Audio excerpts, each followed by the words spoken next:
Hello guys, ఎలా ఉన్నారు? So మళ్ళీ ఇంకొక సెషన్తో మీ ముందుకు వచ్చాను. సో వ్యూస్ వచ్చినా రాకపోయినా సరే ఈ సిరీస్ అనేది అదేంటోనండి. సో ఒకరిద్దరు మాత్రం ఖచ్చితంగా రిప్లై ఇస్తున్నారు, ఈ సిరీస్ కోసం వెయిట్ చేస్తున్నారు ఈగర్లీగా. సో కాబట్టి ఈ సిరీస్ అనేది నేను వాళ్ళ కోసమైనా కంటిన్యూ చేస్తున్నాను.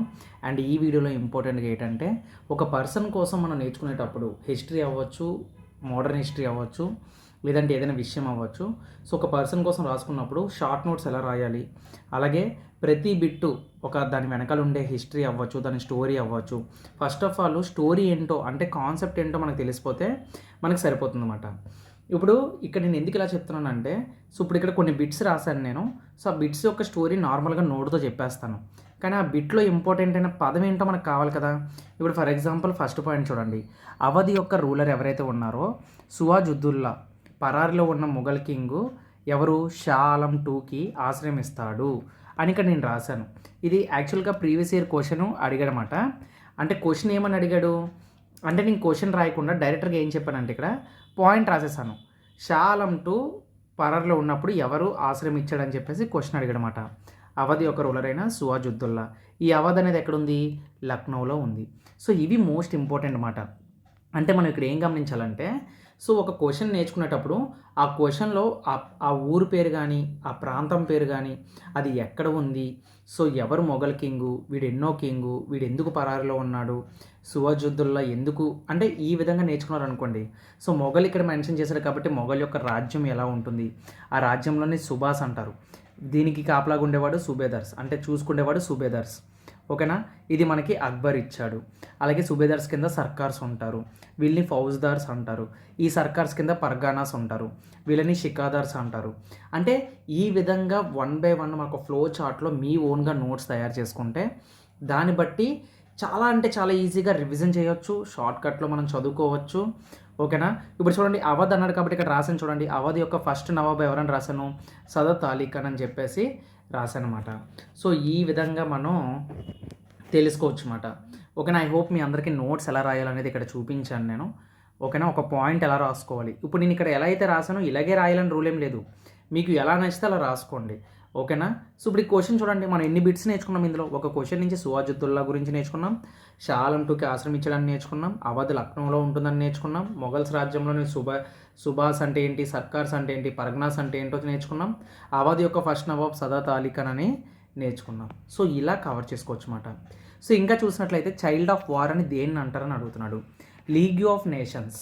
యాక్చువల్గా ఈ లీగ్ ఆఫ్ నేషన్స్ అంటే ఏంటంటే, యాక్చువల్గా ఫ్రాంక్లిన్ డి రూజ్వెల్ట్ అని చెప్పేసి ఒక అతను ఉంటాడండి. ఎవరు అంటే ఫ్రాంక్లిన్, అతని పేరు ఫ్రాంక్లిన్ డి రూజ్వెల్ట్. సో ఓకేనా. సో యాక్చువల్గా ఫ్రాంక్లిన్ డి రూజ్వెల్ట్ కూడా కాదు, యాక్చువల్గా ఇంకొక పర్సన్ ఉంటాడు. యాక్చువల్గా లీగ్ ఆఫ్ నేషన్స్ ఎప్పుడు వచ్చిందో చెప్తాను first of all. So league of nations మనకి వరల్డ్ వార్ 1 అయిపోయిన తర్వాత, యాక్చువల్గా వరల్డ్ వార్ 1 ఎప్పుడు అవుతుంది, 1914 నుంచి 1918 వరకు జరుగుతుందన్నమాట. ఓకేనా. సో యాక్చువల్గా వరల్డ్ వార్ 1 కోసం చెప్పాలంటే అది ఒక చాలా పెద్ద స్టోరీ. ఒక చిన్న గుండెడు ఎవరో 21 సంవత్సరాలు ఎంతో ఉంటాయి ఆడికి. ఒక 20 years అబ్బాయి ఏం చేస్తాడంటే, ఆస్ట్రో హంగరీ కింగ్ అయిన అతని పేరు ఏంటంటే డ్యూక్. సరదాగా అన్నాను, అతని పేరు డ్యూకే. అంటే పూర్తి పేరు వచ్చేసి ఆర్క్ డ్యూక్ ఫ్రాన్జో. ఆర్క్ డ్యూక్ అన్నమాట అతని పేరు, ఆర్క్ డ్యూక్ ఫ్రాన్జో ఫెర్డినెంట్ అనమాట పూర్తి పేరు. కాకపోతే సింపుల్గా దాన్ని ఆర్క్ డ్యూక్ అని గుర్తుపెట్టుకోండి. ఓకేనా. మీకు డ్యూక్ అంటే బాగా గుర్తుంటుంది కదా, సో అందుకు ఆర్క్ డ్యూక్ అనే కింగ్ ఉండేవాడు అనమాట. ఇతను ఎవరు, ఆస్ట్రో హంగేరియన్ కింగ్ అనమాట.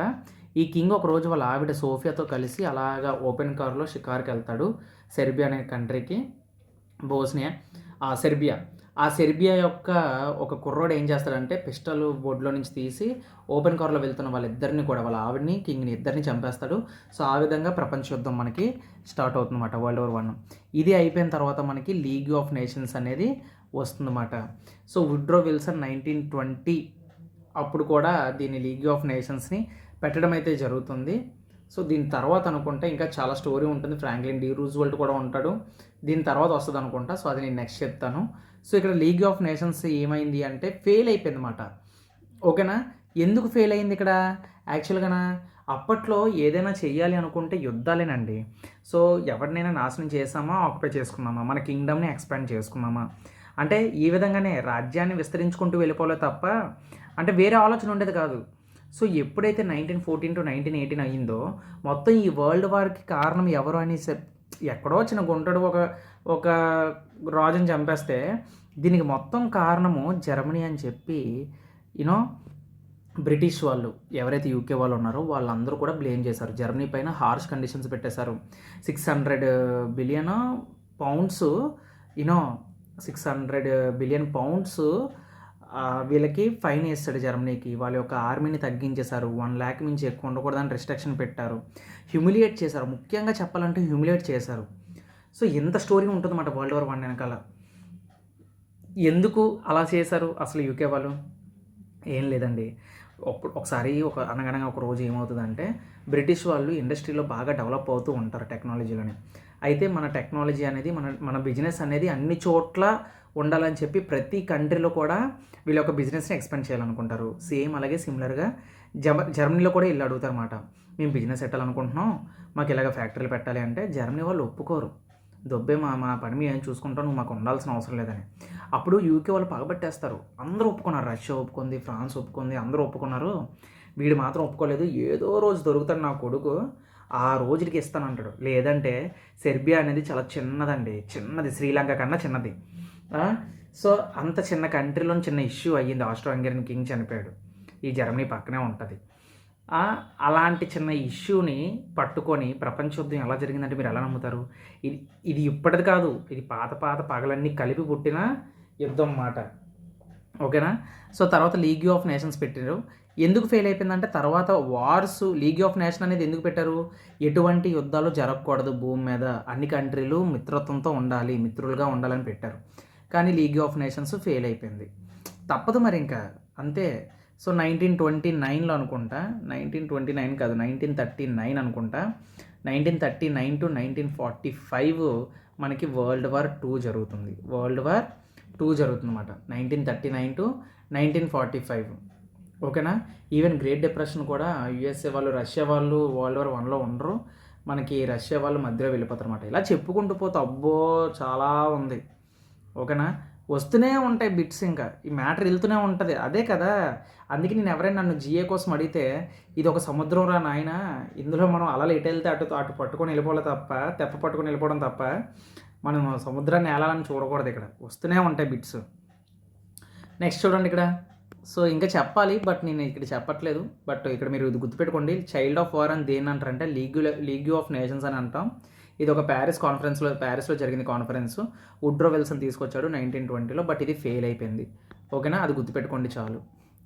నెక్స్ట్ వచ్చేసి జాన్ బీల్ మేళా. ఓకేనా? పేరు గుర్తుపెట్టుకోండి. ఈ జాన్ బీల్ మేళా అంటే మీకు ఒకటి తెలుసా? ఇది ఒక బార్టర్ సిస్టమ్.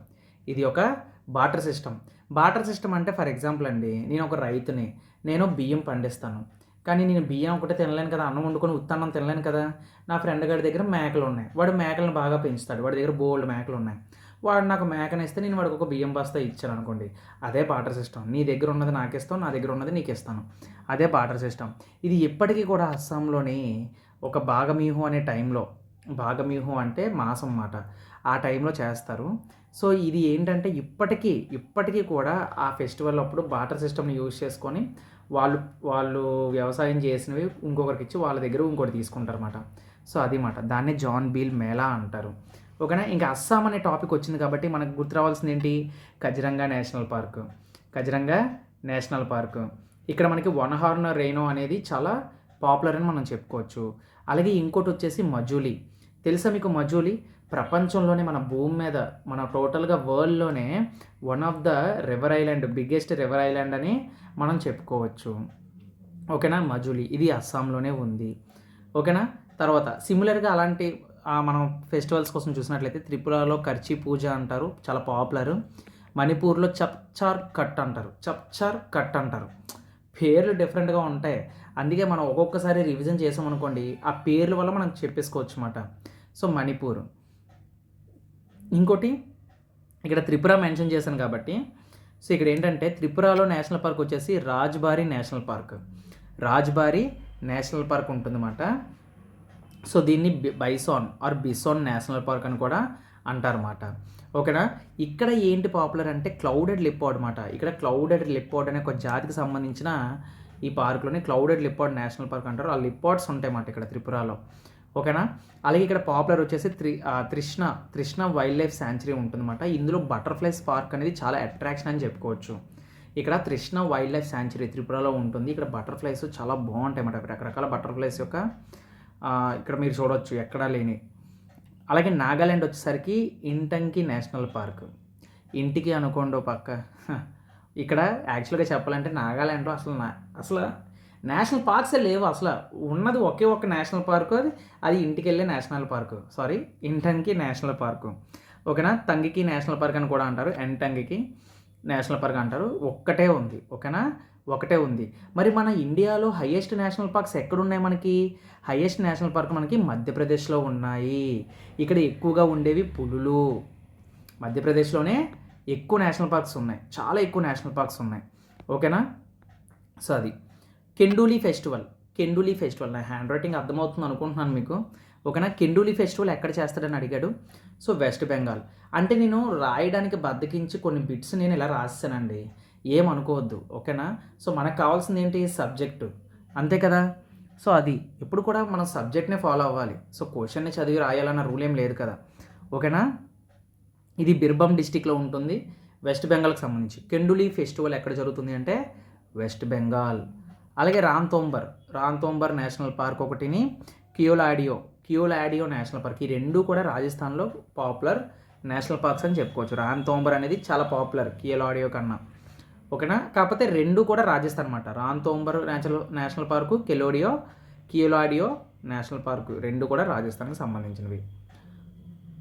ఇంకోటి తమిళ్ న్యూ ఇయర్ అనేది మనకి తమిళనాడులో ఏ విధంగా పిలుస్తారంటే వరుష పిరప్పు అంటారన్నమాట. వరుష పిరప్పు అదేనండి. ఇప్పుడు మనం న్యూ ఇయర్ అనుకోండి, ఏపీ ప్రజలు ఎలా పిలుస్తారు? ఏపీ అవ్వచ్చు, తెలంగాణ అవ్వచ్చు, కర్ణాటక అవ్వచ్చు, మనం ఉగాది అంటాం కదా. సో ఆ విధంగా తమిళ్ న్యూ ఇయర్ వాళ్ళు వరుష పిరప్పు అంటారన్నమాట. ఓకేనా. సో ఆ విధంగా మనం చెప్పుకోవచ్చు అన్నమాట. ఓకే. సో ఇలా చెప్పుకుంటూ పోతే ఒక్కొక్క స్టేట్లో ఒక్కొక్క థింగ్ ఉంటుందన్నమాట. ఇప్పుడు బెస్తు వరస్ అంటారన్నమాట, అది గుజరాత్. ఓకేనా. సో ఆ విధంగా నెక్స్ట్ విషు అంటారు. ఓకేనా. సో విషు అంటారు. బెస్తు మాట BESTU, అది బెస్తు వరస్, ఇది గుజరాత్లో పిలుస్తారు. విషు అని కేరళలో పిలుస్తారు అన్నమాట. ఓకేనా. అది న్యూ ఇయర్ అనేది మనకి యాక్చువల్గా పుత్తు అంటారండి. పుత్తుండు అంటారన్నమాట. యాక్చువల్గా తమిళనాడులో తమిళ్ న్యూ ఇయర్లో ఇక్కడ రాస్తున్నాను చూడండి. తమిళనాడులో సింపుల్గా ఏమని పిలుస్తారంటే న్యూ ఇయర్ని పుతండు అంటారు. ఓకేనా. పుతండు అంటారు. ఓకేనా. ఇది April 14 యాజ్ పర్ టైం అంటే క్యాలెండర్ పరంగా చూస్తే పుతండు అంటారు అన్నమాట. పుతండు. ఓకేనా. సో అదే విషు కానీ అని చెప్పేసి విషు అని ఎక్కడ అంటారు? విషు అని కేరళలో అంటారు. చాలా ఇంపార్టెంట్. కేరళలో ఉగాదిని విషు అంటారు. ఓకేనా. సో ఆ విధంగా మాట. సో ఇలాగా సిమిలర్గా చాలా స్టేట్స్ ఉంటాయి. మనం ఉగాది అని పిలుస్తాం. తెలుగు, కర్ణాటక, కన్నడ వాళ్ళు వీళ్ళు ఉగాది అనే పిలుస్తారు అన్నమాట. ఓకేనా. ఇప్పుడు పంజాబ్ వాళ్ళు ఉన్నారనుకోండి, పంజాబ్ వాళ్ళు బైసాఖి అంటారు. ఓకేనా. అది కూడా రాస్తాను చూడండి. ఇప్పుడు ఫర్ ఎగ్జాంపుల్ పంజాబ్ ఉందనుకోండి, పంజాబ్ వాళ్ళు ఏమని పిలుస్తారు? బైసాఖి అని పిలుస్తారు. బైసాఖి. ఓకేనా. బైసాఖి అని పిలుస్తారు అన్నమాట పంజాబ్ వాళ్ళు. ఓకేనా. బెంగాల్ వాళ్ళు ఉన్నారు, పొహేలా బోయిషక్ అంటారు వాళ్ళు. ఓకేనా. బెంగాల్ వాళ్ళు ఏమంటారు? బెంగాల్ వాళ్ళు పొహేలా బోయిషక్ అంటారు. కంగారు పడొద్దు, నేను అన్నీ చెక్ చేసుకొని నేను చెప్తున్నాను. ఓకేనా. కావాలంటే మీరు ఒకసారి గూగుల్ తల్లిని కూడా అడగండి మీకు డౌట్ ఉంటే. ఓకేనా. సో ఇలా చెప్పుకుంటూ పోతే చాలా వాటిల్లో చాలా రకాలుగా. ఇప్పుడు అస్సాం ఉంది, అస్సాంలో బిహు అంటారు. ఇప్పుడు ఇది బెంగాల్లో కదా అంటారు, అస్సాంలో ఏమంటారు? అస్సాంలో బిహు అంటారు. ఓకేనా. ఇలాంటి వర్డ్స్ అనేవి మనం గుర్తుపెట్టుకోవాలన్నమాట. విషు అంటే కేరళ అని, బిహు అంటే అస్సాం అని, బైసాఖి అంటే పంజాబీ అని. మరి మీకు ఇది ఏం చెప్పను, మరి April 13 మరి ఇక్కడ జలియన్వాలా బాగ్ మసక్రీ జరిగింది కదా. మరి ఆ రోజు పండగ, ఆ రోజు మరి బైసాఖి పండగ అని చెప్తారు మనకి జలియన్వాలా బాగ్. మరి ఆ రోజు చంపిరు, 100 మంది చచ్చిపోతారు ఆ రోజు. ఓకేనా? అది. సో, ఆ విధంగా మనకి ఉంటుందన్నమాట. ఈవెన్ మనకి ఇలా కూడా అడగవచ్చు. ఈ తమిళనాడులో ఇప్పుడు మనకి ఏం చేస్తారు, ఉగాది పచ్చడి అంటామా? దాన్ని వీళ్ళు సద్య అంటారు. సడ్య. సడ్య అంటే మ్యాంగో పచ్చడి మాట. స్వీటు, సోరు, బిటర్ కలిపి ఉంటుందన్నమాట. అన్ని దగ్గరలో ఒకలాగా ఉంటుంది, బట్ డిఫరెంట్ నేమ్స్ ఉంటాయి. ఓకేనా? సో, ఇవి గుర్తుపెట్టుకోండి మెయిన్ ఇంపార్టెంట్గా. మనం చెప్పుకోదగ్గవి ఏంటంటే, సో ఇలాగా. ఓకేనా? సో, పంజాబ్లోని బైసక్ అంటారు ఉగాదిని. పొహేలా బోయిషక్ అని బెంగాల్లో అంటారు. అస్సాం వచ్చేసి బిహు అంటారు. Next Sangai festival. Sangai festival అనేది ఎక్కడ చేస్తారంటే మణిపూర్లో చేస్తారు. సంగై ఫెస్టివల్ అనేది ఎక్కడ చేస్తారు? మణిపూర్లో చేస్తారు. ఓకేనా? సంగై అంటే డీర్ అని అర్థం. ఓకేనా? యాక్చువల్గా అక్కడ నేషనల్ యానిమల్ వచ్చేసి బ్రో అట్లైడ్ డీ అంటారు. డియర్ మాటరా. దీన్ని సంగై డియర్ అని కూడా అంటారు. దీన్ని ఏమంటారు? సంగై డీర్ అంటారు. మణిపూర్ యొక్క స్టేట్ యానిమల్ ఏంటంటే డీర్ అని చెప్పచ్చు.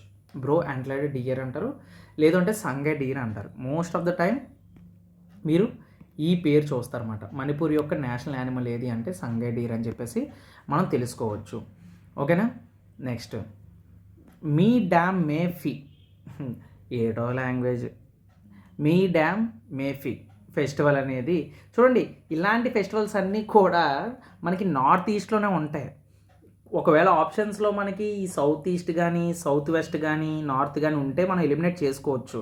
మేబీ మన దరిద్రం బాగోకపోతే అన్నీ నార్త్ ఈస్ట్లో వేస్తాడు. ఓకేనా? ఈ తాయ్ అహోమ్ అనే ఒక కమ్యూనిటీ ఉంటుంది. ఇది ఆల్రెడీ నేను పాత వీడియోలో చెప్పాను, తాయ్ అహోమ్ అని చెప్పేసి. ఈ కమ్యూనిటీ అస్సాంలో ఉంటుందన్నమాట, తాయ్ అహోమ్ కమ్యూనిటీ అని. సో ఇది ఎవ్రీ 31st జనవరి ఈ యొక్క పండగ అయితే చేస్తారన్నమాట. ఇది వాళ్ళ యొక్క కులపులు, అంటే యాన్సెస్టర్స్ ఉంటారు కదా, వాళ్ళ యొక్క పెద్దల్ని వార్షిప్ చేస్తారన్నమాట. ఇంకా ఈ పండగ ఇండోనేషియాలో అయితే మీకు తెలుసా, అదేంటంటే భూముల్లో ఉండే వాళ్ళ పెద్దల యొక్క శవాలలో అస్థిపంజరాలు ఉంటాయి కదా, సంవత్సరానికి ప్రతి పండగకి చుట్టాలు పిలుచుకోవాలని చెప్పేసి పోయిన వాళ్ళందరినీ తవ్వేసి ఆ శవాల బాడీలు తెచ్చుకొని కుర్చీలో కూర్చోబెట్టి పండగ చేస్తారంట ఇండోనేషియాలో. ఆ పండగ ఏదో పేరు నాకు ఐడియా లేదు. సో చాలా నవ్వుకున్నాను నేను, ఇదేదో బాగుంది కాన్సెప్ట్ అని. ఆ ఫోటో కూడా ఒకసారి వీలైతే నా దగ్గర ఉంటే షేర్ చేస్తాను టెలిగ్రామ్ ఛానల్లో. సో అది ఆ విధంగా చాలా డిఫరెంట్ ఫెస్టివల్స్ ఇప్పటికీ పాటించే వాళ్ళు ఉన్నారంట. సో యాన్సెస్టర్ ఫెస్టివల్ అంటారు ఇది, వార్షిప్. మే డ్యామ్ మేఫీ అస్సాంలో చేస్తారు. అది కూడా ఈ కమ్యూనిటీ వాళ్ళే, తాయ్ అహోమ్ కమ్యూనిటీ వాళ్ళు. సో ఇక్కడ అంటే నేను ఇక్కడ ఎక్కువగా చూడండి, ఈక్లా చలోరే సాంగ్ అనేది ఎవరు రాశారని అడుగుతున్నాడు. ఈక్లా చలోరే, ఇది రవీంద్రనాథ్ ఠాగూర్ ఈ సాంగ్ అయితే రాయడం అయితే జరిగింది. రవీంద్రనాథ్ ఠాగూర్. ఓకేనా? సో అది ఇవి ఇంపార్టెంట్ బిట్స్. అయితే ఇక్కడ మనం ఎక్కువగా ట్రైబల్ కోసం మాట్లాడాం కదా, సో అందుకే నేను ఇక్కడ ఏం చేశానంటే ఇంపార్టెంట్ ట్రైబ్స్ కోసం రాశాను అనమాట. అంటే వీళ్ళు ఎటువంటి ఫెస్టివల్స్ చేస్తారు, అంటే ఎటువంటి స్టేట్స్లో ఎటువంటి ట్రైబల్స్ ఉంటారు, సో వీళ్ళ జీవన విధానం ఎలా ఉంటుంది. సో సింపుల్గా అంటే ట్రైబ్ నేమ్ ఒకటి గుర్తుంటే చాలు, అసలు జీవన విధానం మనకెందుకులే అండి. సో ట్రైబ్ గుర్తుపెట్టుకోవాలి. యాక్చువల్గా నాగాలాండ్ అనగానే మనకు గుర్తు రావాల్సింది ఏంటి? Hornbill festival. నేను చాలాసార్లు చెప్పాను, నాగాల్యాండ్లో హార్న్బిల్ ఫెస్టివల్ అనేది one of the top most festival. ఇక్కడ ఉండేది అంగామి నాగా ట్రైబ్, పేరులోనే ఉంది నాగా ట్రైబ్ అని. అంగామి నాగా ట్రైబ్ అంటారు. అలాగే అస్సాంలో బోరో, కాశీ, గారో, చక్మా, హాజాంగ్, చూతియా, అదే చుటియా అన్నమాట, చూతియా కాదు, సారీ, చుటియా. ఓకే, అస్సాంలో అటువంటి పండుగ కూడా ఉందన్నమాట. సో అస్సాంలో బోరో, కాశీ, గారో, ఈ పదాలు గుర్తుపెట్టుకోండి. GARO అది. ఓకేనా? సో ఇక్కడ ఎందుకంటే మీరు గుర్తుపెట్టుకోవాల్సింది, ఈ అస్సాం ట్రైబ్స్ ఏదైతే ఉన్నాయో డిఫరెంట్ టైప్స్ ఉంటారన్నమాట. వాళ్ళు ఏంటంటే చిన్న చిన్న గ్రూపులుగా విడిపోవడం వల్ల మనకి ఇన్ని పేర్లు వచ్చాయి. మీరు అనొచ్చు, నాకు కొన్నిసార్లు అనిపిస్తుంది, ఇప్పుడు బోరో అన్నానా, ఈ బోరోని కొంతమంది వాళ్ళు ఏమని పిలుస్తారు తెలుసా? బోడో అని పిలుస్తారు. ఈ బోరోనే బోడో అని పిలుస్తారు యాక్చువల్గా ఇది ఎక్కువగా హైయెస్ట్ ట్రైబల్ అన్నమాట అస్సాంలో చెప్పాలి అంటే. ఓకేనా? బోడో మూమెంట్స్ చాలా ఉంటాయి మీకు హిస్టరీలో కూడా. ఓకేనా? తర్వాత ఇక్కడ ఇంకోటి ఏంటి, కర్బీ అని ఒక ట్రైబ్ ఉంటుంది. ఇది కొండల్లో జాతి ఉంటుంది, ఒకటి జాతి, ఆ జాతి చెప్పడం మర్చిపోయాను. కర్బీ అని ఒకటి ఉంటుంది. ఇది యాక్చువల్గా చెప్పాలంటే ఇది వీళ్ళు కొండల్లోనే ఉంటారు. ఎంత ఇష్టం అంటే ఇంకా కొండ ప్రాంతాల్లోనే జీవిస్తారు, ఎంత కష్టమైనా నష్టమైనా. వీళ్ళు హార్వెస్ట్ అక్కడ పొలం పండించుకోవడమో లేదంటే ఏమైనా పండించుకొని బతకడం తప్ప అది. సో ఇలా మాట. ఇలాగా చాలా ట్రైబ్స్ మనకి అస్సాంలోని ఉంటాయన్నమాట. ఓకేనా? గారో, కాశీ, జయంతియా. యాక్చువల్గా గారో అనేది ఇది మనం ఎక్కువగా ఎక్కడ చూస్తామంటే మేఘాలయ. ఇక్కడ కాదు, అస్సాంలో కన్నా ఇది ఎక్కడ రాయాలంటే Meghalaya. Most of the time Meghalaya. Garo అనేది ఎక్కువగా గారో మేఘాలయ ఉంటుంది. ఓకేనా? ఈవెన్ కాశీ ఆల్సో మనకి మేఘాలయలోనే ఉంటుందన్నమాట. ఓకే. సో నాగా ట్రైబ్ వచ్చేసరికి ఇందాక చెప్పాను కదా, సో ఆ విధంగా. నెక్స్ట్ ఉత్తరాఖండ్ వచ్చేసి బోటియాస్ ట్రైబ్. ఇక్కడ చూడండి, బుక్సా, జాన్సరీ, కాస్, రాజీ, తారు. చెప్పలేము ట్రైబల్స్ ఏ విధంగా మనల్ని అడుగుతాడో మనకు తెలియదు, బట్ మనం నేర్చుకుంటూ వెళ్ళిపోవాలంతే ఉత్తరాఖండ్కి సంబంధించి. ఓకే. అరుణాచల్ ప్రదేశ్ వచ్చేసి నిషి ట్రైబ్ అంటారు. నేను ఓన్లీ పాపులర్ ట్రైబ్స్ రాస్తున్నాను, అంతగా అవసరమైతే 2-3 ట్రైబ్స్ ఎక్స్ట్రాగా రాస్తున్నాను అనమాట. అరుణాచల్ ప్రదేశ్లో నిషి ట్రైబ్ అనేది పాపులరు. ఇక్కడ అప్తానీ ట్రైబ్ అనేది కూడా ఒకటి ఇంపార్టెంట్ అని చెప్పుకోవచ్చు. ఏపీ ఆంధ్రప్రదేశ్ వచ్చేసరికి షుగాలి ట్రైబ్. ఓకేనా? షుగాలి ట్రైబ్. అలాగే దిమసా ట్రైబ్ అని చెప్పేసి ఇక్కడ కూడా ఉంటారు. అలాగే షుగాలి ట్రైబ్. అలాగే సిక్కిం వచ్చేసి బూటియా ట్రైబ్. తమిళనాడు వచ్చేసి తోడా ట్రైబ్. నీలగిరి హిల్స్ దగ్గర వీళ్ళు ఉంటారు అన్నమాట, టోడా ట్రైబ్ అనేవాళ్ళు.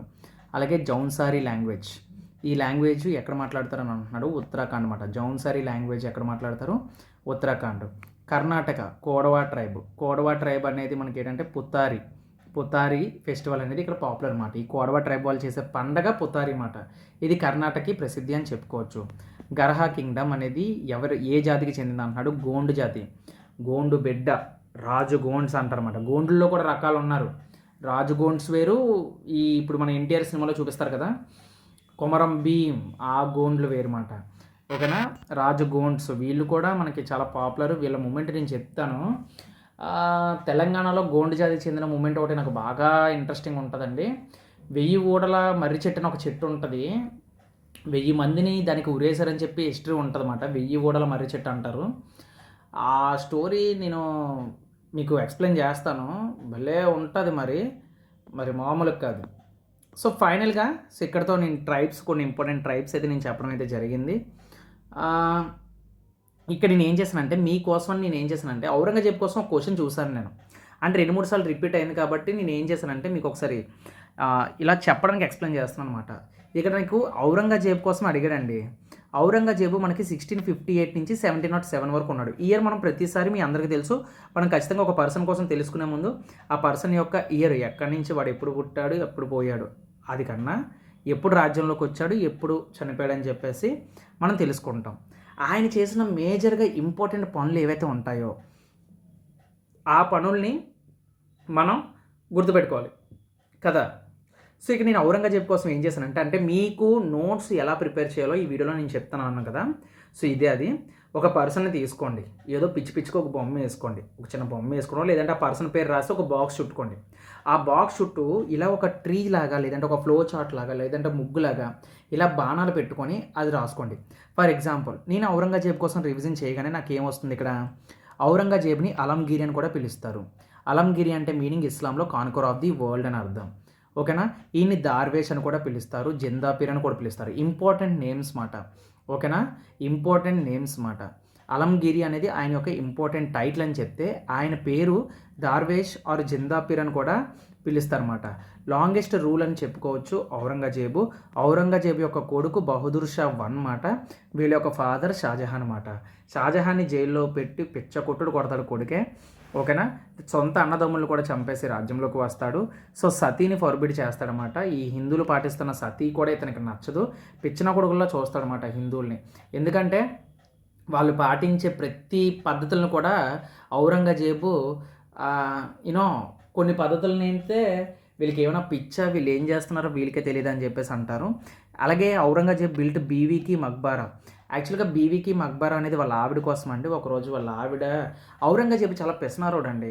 ఒకరోజు వాళ్ళ ఆవిడ ఏవండి మీ నాన్నగారు వాళ్ళ ఆవిడ కోసం, ముంతాజ్ కోసం తాజ్మహల్ కట్టారు కదా, మరి నాకు కూడా కట్టొచ్చు కదా బీవీకి మక్బారా అని అడగలేదు, నాకు కూడా ఒక తాజ్మహల్ కట్టొచ్చు కదా అని అడుగుతారు.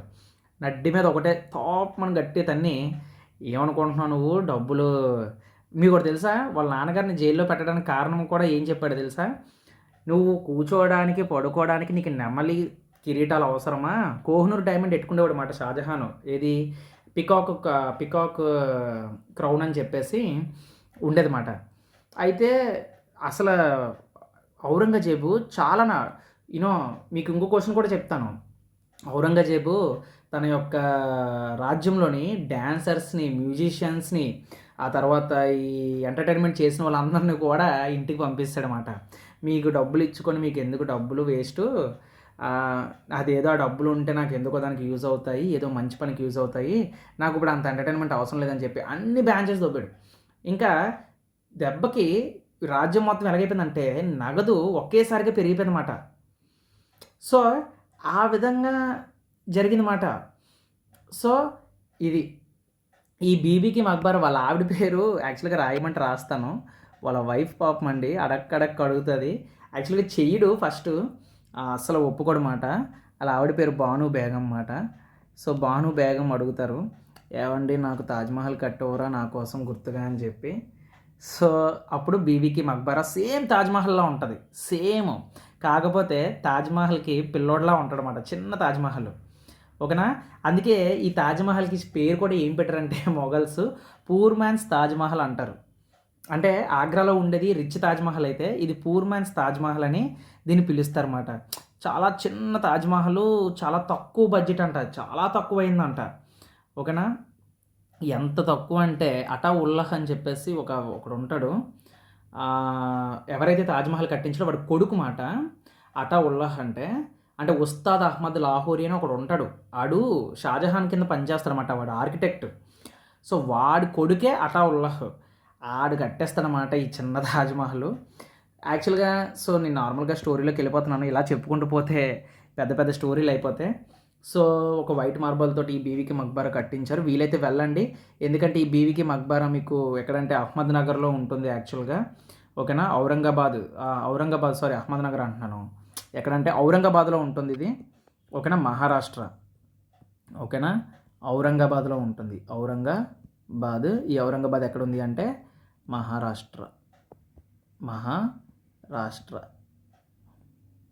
మహారాష్ట్రలో ఉంది మాట. ఓకేనా? సో అది వాళ్ళ వైఫ్ వచ్చేసి బాను బేగం, తండ్రి షాజహాను. అలాగే ఇతన నైన్త్ సిక్ గురువు అయిన గురు తేగ్ బహదూర్ని చంపేశాడనమాట. నైన్త్ సిక్ గురువు అయిన గురు తేగ్ బహదూర్ని చంపేయడం అయితే జరిగిందన్నమాట. ఓకేనా? అలాగే జిజియా ట్యాక్స్ అంటే ఏంటో తెలుసా?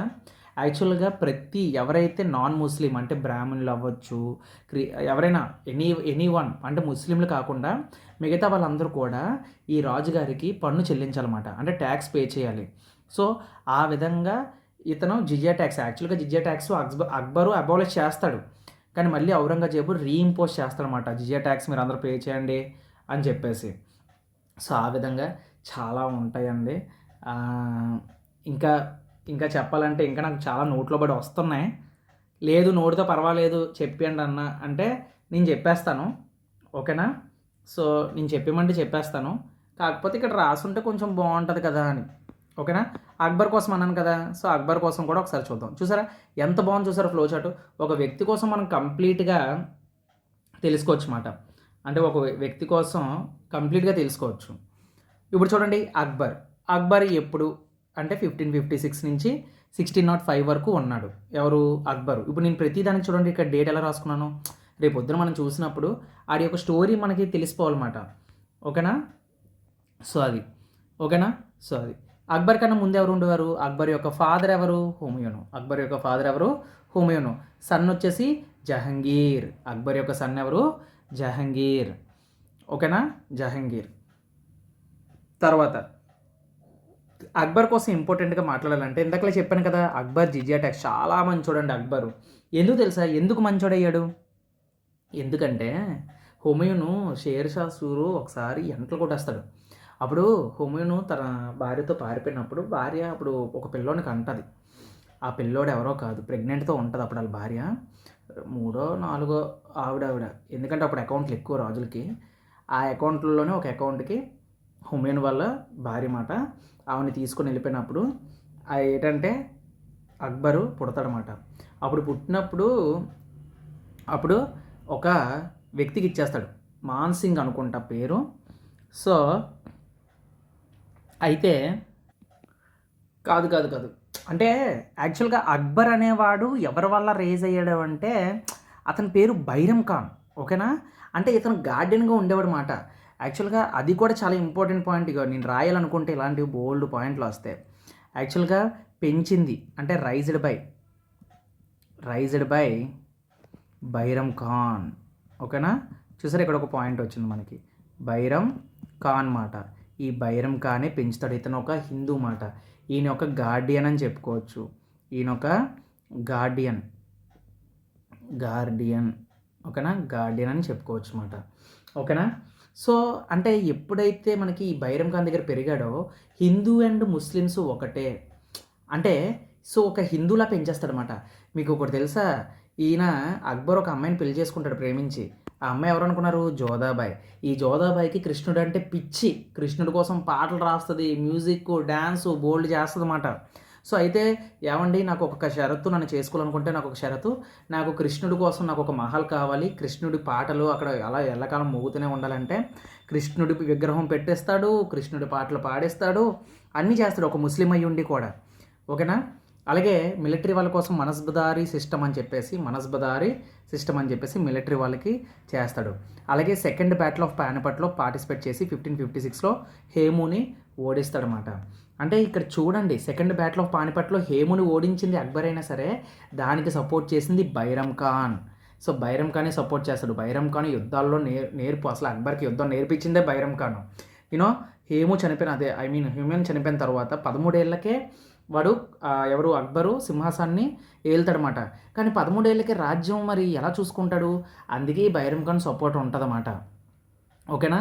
సో అది కానీ పుల్లలు పెట్టడానికి ప్రతి ఒక్కరు ఉంటారు కదా.